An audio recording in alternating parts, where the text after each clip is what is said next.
Welcome back to the Pro Series Podcast. This is episode 146, and today's guest is Cam Schwartz. Cameron is a confidence coach. He helps people from all over the world become confident and find their inner confidence. And we talk a lot about media and how media has kind of destroyed a lot of people's confidence, especially social media. So we really dive into that subject. So if you struggle on social media in confidence or trying to build your brand, this is a great episode for you. But before we get into this episode, please like, subscribe, and review the Pro Series Podcast on wherever you listen to podcasts. And now I hope you enjoy episode 146 with Cameron Schwartz. Cameron, thank you so much for hopping on the Pro Series Podcast. Can't wait to talk to you about your career and kind of how we met. But yes, thank you so much for taking time out of your day. Thank you so much for having me, my man. Yeah, I always like to talk about how we met, and lately it's been a lot of referrals, and this one is another referral. I was on Olivia Adkins' podcast probably like a month ago. It hasn't come out yet, I don't believe. I don't think it comes out until like June or July. But she sent over a bunch of people that she thought I would be interested in, and I was looking through them and saw your bio, and I'm like, yeah, I definitely have to have him on. I think he'd be a great guest for the podcast and a great guest for the listeners, because it sounds like you have a really interesting background and story into your entrepreneurship career. Yeah, there's been a lot that's happened in the last decade or so. I'm only 31, but there's a lot of life that's happened in the last, 10, 11 years or so, kind of my professional life, if you will. And so I think there's a lot of stories that I can provide, and a lot of lessons and obstacles, trials, tribulations that I think a lot of people can relate to. Absolutely. Can't wait to hear about them. Let's just get started. Like, let's start from the beginning. What was, uh, when you were like in high school or you little, did you start thinking about your career? Were you one of those people that already knew what you wanted to do growing up? Not at all. I No. fell in love with fitness and the gym when I was 16. When I was about 16, I quit football. I played freshman and sophomore year, and I was 5'9", 5'10", 135 pounds. I got thrown around. I decided to quit. I Hmm. started hitting the gym, and I became about 6'1", 175 by the end of my senior year. And I got addicted to it. And I learned that there was something called kinesiology, going to school basically for fitness. And so I followed that path. I didn't think about what I was going to do. I didn't think about any business. I just wanted to do something I enjoyed. And that was fitness. That was learning about the body, evolving, becoming stronger, a better version of us, and helping other people do it as well. And I wasn't thinking of what was going to be the most lucrative. I wasn't thinking about anything other than what makes me happy. And that was fitness, kinesiology, learning about movement. And for those of the listeners that don't know what kinesiology is, it's the study and the science behind movement. It's like exercise science. Okay. So that's what I went to school for. And again, I didn't know what I was going to do. I had no idea, but I found my path. I found my way into personal training. It was kind of a seamless entry into that industry. So I started personal training at a club in downtown Portland. There was someone there who I really looked up to who was doubling up over at the Nike World headquarters. I'm from Beaverton, Oregon, Hmm. and I asked him if I could shadow him. And so he brought me over to the headquarters. I met the hiring manager and eventually got a position at the Nike World headquarters as a personal trainer. And so I was technically my own business, just kind of under their umbrella. I built my own clientele. I had to network. I had to perfect my services, my skills, etc. The billing, I was everything. So that was really by about age 20, what was that, 24 or so, that was my entry into entrepreneurship. Hmm. I started my own training business and I basically sold myself to Nike in a sense and the clientele there. And I got to work with some really cool names. I got to work with Russell Westbrook, Serena. There were a bunch of really cool names that I got to work with through that experience. I was there for about 6 years. Then I went into a research and development role. There was a lot of overlap between that. I left that and then started my relationship coaching business. Something a lot of people don't know about me is that all that time, my early 20s, I've been very, very interested in psychology, human behavior, evolutionary psychology, etc. I geek out on all of that stuff. I think it's so interesting to learn how our brains work, how we interact with each other, why we interact with each other, what we say we want, and do, but what we actually want and Hmm. why we do what we do. All of those things. And so, human behavior, evolutionary psychology, I've been researching all that stuff in the background while I learned about fitness and nutrition and whatnot. And so, I started working with some family members and some friends on the side and just for fun. And I helped them get some relationships because I put a lot of those practices that I learned into play kind of as my guinea pigs. And they had really good success with it. And I've had pretty decent success and a lot of failures as well in the dating world. And so I learned a lot along the way. We only learn through our failures. We don't learn from successes. We only learn from the difficult, uncomfortable things. And I had a lot of failures as well as successes because that helps build the confidence as well as the successes. But the failures help teach you lessons and humble you. And so I put all of this cocktail to use and open up my own business as a relationship coach, and it's been really really fun. And so that's kind of where we are now. And we can talk a little bit more about the details. I won't talk your ear off too much, but that's been a little bit of my path and what kind of got me started into entrepreneurship. Yeah, that's interesting. And you say that you didn't I mean, listening to that whole story, and you say you didn't know what you wanted to do when you're like in high school in the area, but it seems like you've always just wanted to be a coach. That's a great observation. I kind of battle with the idea of people being born as leaders and people being made as leaders. And I battle with that idea because I think both are true, and I've tried to figure out what is right for me.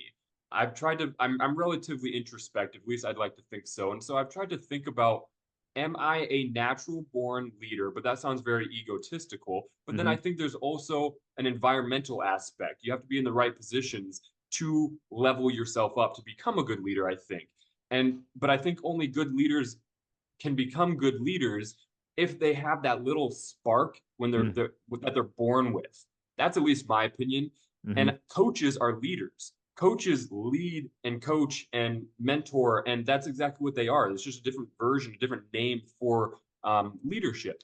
And so that's why I throw that word in there. But coaching has always been it's been a very normal thing for me. It's always felt very normal and seamless for me. And so that's kind of what's made me ask myself, am I a quote unquote natural born leader? Because I don't mind getting in front of people. I also don't mind being wrong, but I'm very extroverted as Hmm. well. And I think you can't really be an introvert and be a people leader. I think that's very, very difficult. You got to be able to get in front of people. You've got to be able to take the charge. And so coaching is a lot of that. And it's just come very naturally to me. So that's a very astute observation, which I appreciate, and very accurate one. Coaching has always been kind of in my blood. Yeah, I like how you said that saying that you're a natural born leader is egotistical because I think the same thing, but Mm, someone says that you're a natural born, like you're great to be a parent, or you'd be a perfect parent one day, I feel like that's the exact same thing, but you don't think that is mm, egotistical. But mm. it's the same exact observation and the same exact thing that you're saying to someone. It's so contextual, isn't it? Yeah, that's That's a very great point. unique. Yeah, because you lead your family. It must be different because you lead your family versus leading strangers. That's the Hmm. context. That's the contextual difference. But have you ever heard people say, you'd make a great leader? Like that's a very uncommon, I think, uh, Oh yeah. compliment. Yeah, yeah, you don't hear that as much. No. I wonder why. What do you think that is? Ooh, I don't know. I mean, because I mean, if you see a little kid even at a playground, you could tell that they're gonna be a leader one day, or they're gonna Mm. be, a CEO or a president or something one day. You could tell at a very young age for the most part. And I mean, you don't say that at the playground. Oh, he's gonna be a leader one day. Like that's not That's something very that just true. spits out. Yeah, that's very true. But you can tell when someone's going to be a good parent because that you're right, that is a leader. You are coaching a kid essentially. You're Yeah, coaching someone exactly. how to be a productive citizen, how to be a fully functioning productive citizen. And it's the same idea. If you're a relationship coach, a fitness coach, whatever, maybe a business coach, whatever it might be, Hmm. you are making sure someone is sufficient and successful in their own domain. Yeah, that's an interesting observation. I like that. Yeah. And I want to kind of get into like the whole how our minds work type of thing and how you said that you're so interested in that and you geek out about that. And I Hmm. think that's Hmm. something that a lot of people, especially nowadays, lack the interest in because they just don't care what other people say and they're very reactive of what other people think or how they think that way instead of actually being calm and actually wanting to know what place they are saying that in. Like, how'd they grow up? Because everybody in life has a different, like, a view on life. They all grew up differently. You could talk about politics, religion, whatever. But a lot of people are just very closed off when that happens. They don't really care about what the other person is thinking or how they work. Yeah. Well, I'll preface by saying by no means am I a therapist or a psychologist. This is just stuff that I really enjoy doing Yeah. and learning about. Though I do believe that when you truly enjoy it and learn it at your own pace and your own speed, that you learn the best that way. And sometimes the most educated people I know are people who have learned random things just on their own. They didn't go to school for this stuff. So, and I'm not Hmm. saying that's necessarily me, but this is stuff that I've just learned on my own. So I'll post that as a little disclaimer that Yeah. I don't have any of those fancy letters before my name. But it is fascinating to learn about why people do what they do, Hmm. how they do it, the reasoning behind things. And to kind of go along with what you're saying is something I love. I like to put into practice the things I learn, of course. I don't like to just hold it in me. I like to actually express it. And so one of the things that I find so interesting is, and this is so relatable to the world and the culture we're in right now, is we choose to be offended. You know, you're talking about politics and all this stuff, and that's such a, heated debate. And Hmm. we think so our ego puts us in our own soul. We never think about the other side. We don't do that as easily. And that's understandable, but we choose to be offended. You know, when someone says something, when someone does something, that's a choice to be offended. And people don't like hearing that in the moment. That is a very Yeah. triggering thing, right? But it's so true. Like when we're sitting here, we're not emotional. We're logically thinking right now. There hasn't been any sort of trigger to get us into an emotional state because it's much harder to think logically when we're in an emotional state, right? And so we can think clearly right now. And as clear thinkers, we can sit here and be like, yeah, it is a choice to be offended by something because we have the choice to let something just roll off our backs, or we can hold on to it and say, oh my God, I'm going to be so offended by that. I've got to attack that person back for what they said or what they did. Our lives would be so much stinking easier if Oh we yeah. just chose not to be offended. It's so simple sounding, but it's not easy. It's simple but not easy. Yeah, exactly. I completely agree with that. I think it's being offended is a big thing right now. I think everybody gets offended off the littlest things in the world right now. And you can relate that to anything. You can relate that in business. I mean, I know when I was at Nike, there were so many times where there was a superior that did something, or maybe a colleague, something that I didn't like. I felt slighted by, maybe I felt, some sort of offense. And I had a choice, suck it up, let it roll off the back, whatever, Hmm. or be offended. And especially in a corporate setting, it's really important to not react emotionally and to try to kind of suck things up. It's, very contextual again. But that's so incredibly important. And then in entrepreneurship as well, because you're going to get beaten down. Because if any of the listeners have done any sort of social media marketing, Hmm. I guarantee there's been one nasty comment, maybe Oh, two, maybe three. We've all seen it. Instagram, TikTok, YouTube. It's filled with nasty comments. There's some loving stuff here and there, of course, yeah. but the hate, man, the hate is unbelievable. The And hate it's always overpowers the good, even oh if it's only man, one. it's brutal. I do believe that positivity slash love prevails, but that hate is so heavy and it's so easy to get wrapped up and become offended by what someone says and take it so personally, and that can ruin your brand's image. That can ruin your entrepreneurial experience because it just takes one bad comment. It just takes one bad response or one little tick in a video you make or something to make your image a little bit more skewed and to get then less sales, less revenue, less et cetera, et cetera. So really controlling that emotional state is so important. Mm. I can't overstate that enough. Oh yeah. I think that's something that should be taught. Like, in Mhm. school, how to not just look at other people's viewpoints and mindset, but also help your own mindset and kind of make sure you're at calm and at peace at all the time. Because we've all been in conversations where it gets heated and you don't say what you're trying to say in your brain. Like what your brain is not telling your mouth what to actually say. It's an unfiltered situation where you just say the wrong thing and you can't take it back type of deal. Kind of like what you're saying with your image, you can't really take something back once it's on the internet type of deal. But being able to be at peace and calm when you're actually trying to deliver whatever you're trying to deliver, if it's work, whatever, speech.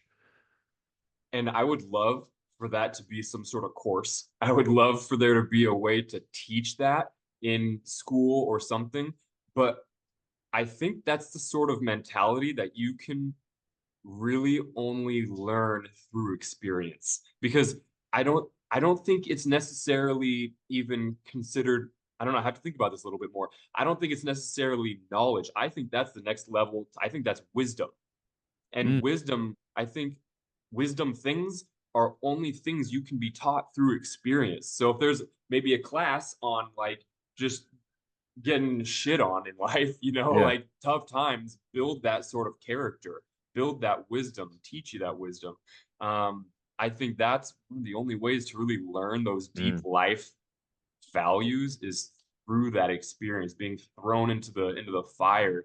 I had a conversation a while back. Someone told me the story about this person had a conversation with an individual. He was the son of a father who was a submarine individual, some sailor, hmm. and the son was talking about, Dad, why do you never react? Why do you never get stressed? Even in situations when you should be stressed, in situations when you should react a little bit, why do you never react? Mm, And the father responded to him and said, Son, when you are 200 meters below the surface with torpedoes firing at you left and right, then you can stress. Then you can freak out.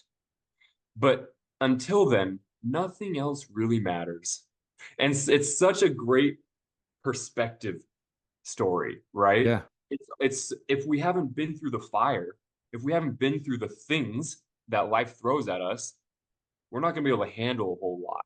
Yeah. But if we've been thrown our metaphorical torpedoes 200 meters below the surface, our threshold is so much higher for stress. We're not going to respond so emotionally to things. We're going to be a lot more even keeled because we have that contrast. I think that's such a beautiful perspective thing.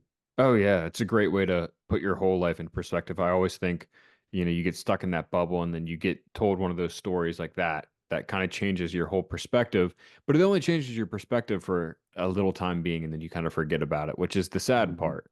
But it's always great to remind yourself about situations like that. So that helps you calm down and figure out like what you're really dealing with. It is really just a grain of sand compared to the mountain that torpedo in the Mhm. submarine type of deal would be. That one comment on social media, you Yeah. try to put out your ideas for your services or something like that. And this is something that hits home for me because a lot of my marketing efforts are providing free information, free relationship advice, free, just getting ideas out there that might help that one person. But when you put Hmm. your ideas out there, you're gonna get some hate. And I'm sure there are other people listening that have done the same thing or are worried about the same thing happening. But we can't let that one bad comment saying, "No, you're a trash human. That idea is terrible. You're a this or that." Just whatever profanity you want to throw in there. Hmm. That one comment can really hurt somebody if they don't have tough skin because they haven't been 200 meters below the surface with torpedoes shooting at them. Oh But yeah. the more life experience you have, the more you learn. Those one-off comments aren't so bad. You can just kind of move along. Yeah. I actually have a other part of this podcast, which I call off topic. So I do it on the weekend. So I have an interview based podcast, which we're doing right now, that comes out in the middle of the week. And then on the weekends, I come out with a episode called Off Topic that I just kind of talk about anything. In this past week, or maybe it was the week before, I talked about how any comment, any dislike, anything that you have on a post is a positive on your analytics. So if someone comments on it, that's the way I think about it now. Like someone Yes. said something horrible on TikTok, on one of my TikToks, and I just thought, well, they commented 5 times just because they just kept bullet pointing all this bad stuff about it was my kitchen at the time, and I'm like, well, they just upped my analytics 5 comments right there. So good for them. That's a beautiful way not to emotionally react. And when that happens to me, the best thing that I have learned to say is commenting under and saying, thank you for commenting for the algorithm. And then they stop commenting. That puts an end to the Ah, conversation because they don't want to feed the positivity. They don't want to feed into your success. They're there to hate on you, right? I But like if you that. say, hey, thank you because it's true. Thank you for commenting for the algorithm. That's Yeah, such a I beautiful usually just twist. ignore it and just say that to myself, but yeah, I probably should say that back. It's just It's funny so just good. how these people, I never once would ever say anything mean to someone in person, and I never would say it behind my phone either. I just don't Yeah. understand some type of people. And that's because you're mature. It's crazy. It's such a weird dichotomy, the online world and then the outside world. The people at, your Walmart, your Costco, whatever, you're never going to say anything bad to that person. You're going to be polite and kind, just Yeah. wave and move along with your day or whatever. But online, it's like a different world. Like we unleash a different part of our brain where Hmm. we've been holding everything back all day long and now we just want to find something to shit on. Yeah. And I'm the same way, man. We're too busy. We have too many things going on to hate on someone else. They say hate always comes from the bottom. No one from the top is hating because they're so grateful for what they have. They're always trying to help people up. Help comes from the top, right? You're helping people up. Hate comes from the bottom. They're trying to drag you down. And so Yeah. if we can remember that, that someone who's giving you crap online or for your business or whatever is coming from the bottom. And I wish them the best. Thank you for the comment for the algorithm. Yeah, that's so funny. Next question I want to ask you. I'll give you an answer so you could think about it first. But what do you think is a character trait or a definition of what makes a good person a coach? And I was thinking Mm, about this while we're talking, and I automatically go back to teaching, or like when you're growing up in school and teachers or coaches in sports. And there's so many people that are coaches out there or teachers out there, but they don't understand the student or whoever you're teaching. I guess no matter what, it's a student if you're coaching, or a player, whatever you want to call it, but they don't understand them mentally or how they work. And coaches doesn't they don't necessarily have to be an expert in that sport or do it like there's probably so many NFL coaches that are probably not the best football players, or they weren't the best football players, and they got into coaching, but they're a great coach because they understand people and they understand how people learn. And that's like, I think the best way to describe a coach is someone that actually understands someone and how they learn so they could actually teach them the correct way to actually be superior. What is your yes. opinion on it? Coaches should be the best students. And the reason I say that is because I think one of, if not the number one characteristic of a good coach is curiosity. Mm, And it kind of plays with what you're talking about because you're talking about learning. You're talking about learning someone. You're talking about learning a demographic. You're talking about learning the sport, learning the lay of the land. Because without that understanding, you can't be the best coach for that person. But I think even deeper, I'll add on to what you're saying is curiosity, because curiosity breeds that knowledge. It breeds that learning that you're getting. So if we are curious, not only are we going to refine our craft better, we're going to learn our people better. We're going to learn our sport better. We're going to learn our industry better, our business better, everything. If we are curious, and not everyone is curious, that's the thing. I think most people are born with an intense curiosity. The ones oh who yeah. are curious, I think they're born with that. I think it's harder to develop, but we all know lazy people. We Yeah. all know people who don't have ambition or drive. And what comes along with that is a lack of curiosity. People who are ambitious and driven and want to be the best coach possible, the best entrepreneur possible, they're so curious. They always want to learn. They have this insatiable thirst for learning. They're so curious, right? They want all the information so they can be the best, so that they can serve the best, because I think that's what coaches do. We're there to serve, we're there to give, we're there to provide information, but we can't provide information unless we started with curiosity, because Mm, without curiosity we ain't learning shit. So I yeah. think curiosity is one of, if not the top things I would say all good coaches have in common. Yeah. Where do you think people lose curiosity? Because, we're all born with it. You see babies all the time putting everything in their mouth because they're trying to Mm-hmm. test out everything.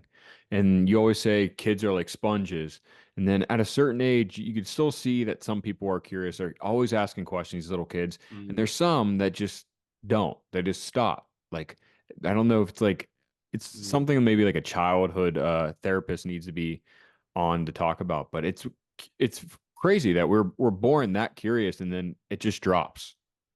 That's a really thought-provoking question, because it's making me think about what I said earlier, um, where I said people are either born curious or not. I guess I should have specified to what level of curiosity, because I totally believe what you just said. You're very right.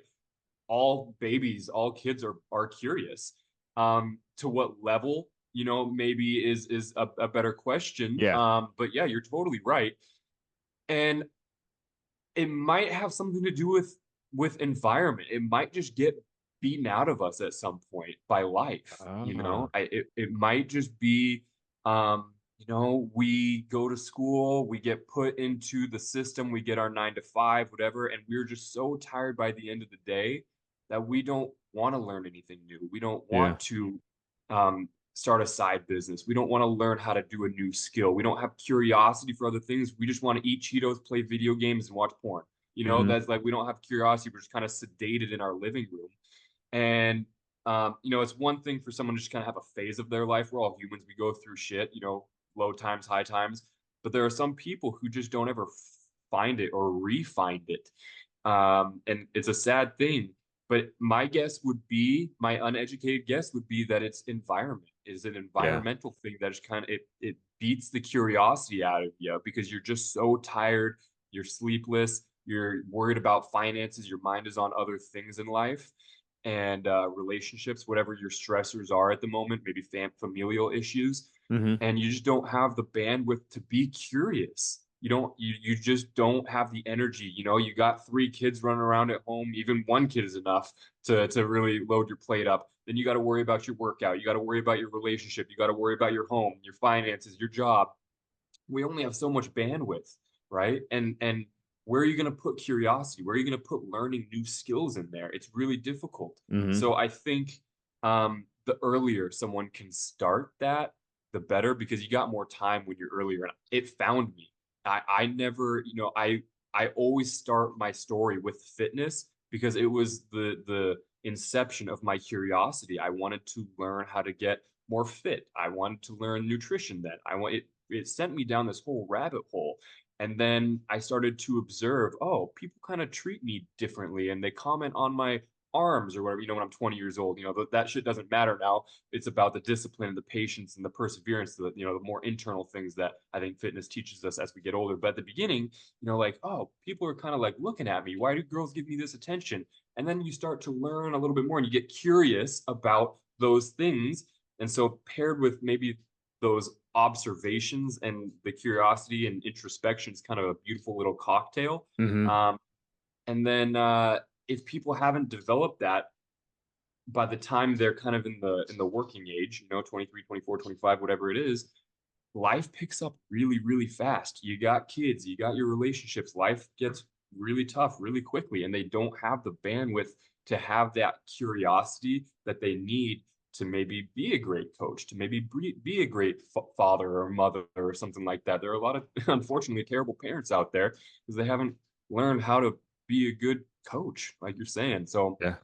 that might be an environmental thing. Just a guess. What do you think? Why do you think it changes? I think so as well. We always know those people that are like, I don't know why this is this.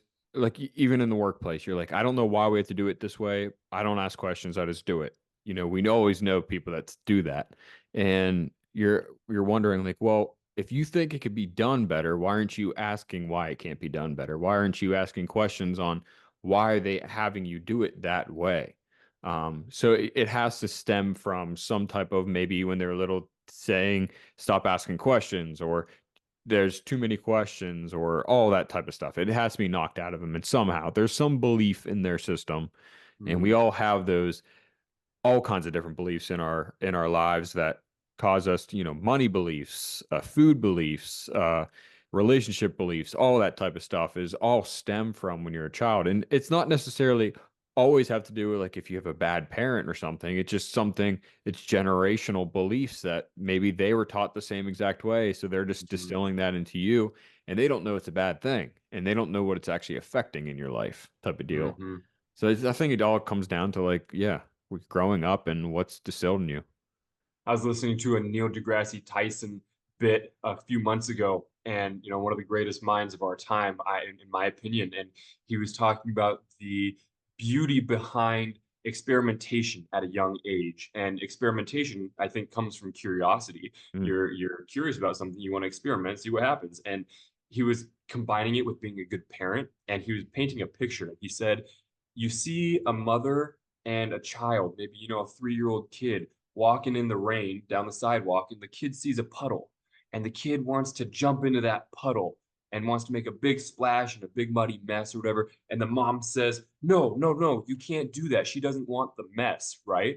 But Neil said, no, let the kid jump in that puddle because she's curious. She's learning. That is a learning moment. That is such a beautiful moment. She's going to learn what happens. She's going to see what happens. Fuel that curiosity. And you said the words knock it out of you earlier.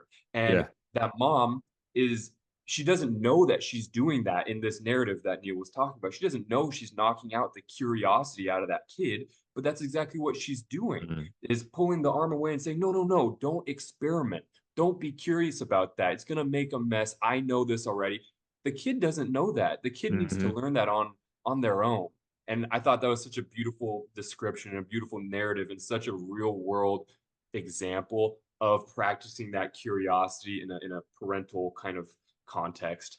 Oh yeah, I completely agree. That is a great story because I mean, you're just thinking at the time you don't want to clean the kid up, you don't want to Mm-hmm. deal with the aftermath, but in reality, it's teaching them a lesson. And that kind of, I think there's so many people out there. They're like, oh, parents these days, blah blah blah blah blah. And I mean, every generation is different, but you're just working off of the what you were raised as, or what you want to change because of that negative. There's people that will continue how they're raised and continue with the beliefs that they were raised in, or they'll go the opposite way, like, hey, I was raised horribly because of these beliefs. I'm going to go complete opposite. And I think there's two different ways to do that. And I think I think more of this generation of parents are doing the opposite of because they want to be, you know, try to be the best parent that's possible. Yes. Yeah. And there's such a fine balance, Mm, not going too far one way, not going too far the other way. And it's really difficult in that story with the puddle. It's so hard to think about these things. Again, we're so in this moment right now. We're not in the chaos of life at the moment. We're in this conversation. It's so easy for us to see so clearly, yeah, oh, the yeah. right versus wrong answer in that scenario. But in that moment, that mother is dealing with, her mom's dying. She's got, her own issues. Maybe there's something, the dog has got an issue, work is tough, all these things going on in her mind while she's walking down that sidewalk. The last thing she's thinking about is, this is a curious experiment and this is really good for my daughter's growth. That is Hmm. the last freaking thing she's thinking about. And so that kind of goes back, I guess, to the bandwidth that we have to be curious. Hmm. And, although in that story, the mother isn't the one being curious, but it kind of still relates where we only have so much bandwidth. We can't think about everything all at once. Hmm. It's really, really difficult to have that perspective. I think that takes a lot of training to Yeah. get Oh our yeah. minds to just react in a good way. Like, oh yeah, please jump. And this is what's happening. That's a really unique, quick way to think, as opposed to most of us would be like, yeah, no, we don't want to mess right now. I just cleaned up, the dog puke. I just cleaned up. No, that's such an easy way to think versus the way Neil was saying is, let the curiosity flourish. Hmm. Yeah, really thought provoking ideas here. Yeah. And I also think that from an outside perspective, say if you're in the grocery store and you see a parent react to a kid that just asks real nicely if they could have this piece of candy and the parent just blows up on them. And Mhm. as an outsider, you didn't see what happened that day. And you're just thinking, oh, wow, that parent is a horrible parent. That parent's horrible and feel bad for the kid type of deal. But you didn't notice everything that happened earlier that day. That kid maybe missed the bus, forgot one of their shoes going to the school, forgot their lunch, whatever. It's just a domino full of stuff that I think everybody's just quick to judge off of that one moment that you're seeing when you're not seeing the rest of the story. That's a great perspective. It's very contextual. It's very, like we don't know the whole story. You're very Mhm. right. It's kind of like walk a mile in that person's shoes. You just Yeah, don't know. You don't know that side of their life. You have no idea what's going on. And yeah, that's also another piece of wisdom right there is just mind your own business. yeah, It's so simple, but sometimes not so easy, in this hmm, huge social media world where everyone's business is in the middle of your face at all times and everyone's heated about everything. And so simple. Just mind your own business. Again, let it roll off your shoulder. exactly. You can choose to be offended or not. You can choose to be in someone's business or not. It's all a choice. Your life is a choice. You decide which route you want to take. Exactly. Well, Cam, thank you so much for coming on. I want to finish with anywhere anybody could follow you or connect with you on social media, and anything else you would like to promote. Yeah, thank you. If they want more thoughts, perspectives, relationship advice, etc., they can find me at the Confidence Coach 3 on Instagram, TikTok, and YouTube, and at www.coachcamcan.com. Awesome. Cam, well, thank you again for hopping on the Pro Series podcast. Can't wait to get this one out. Thank you so much, Eric. I appreciate you.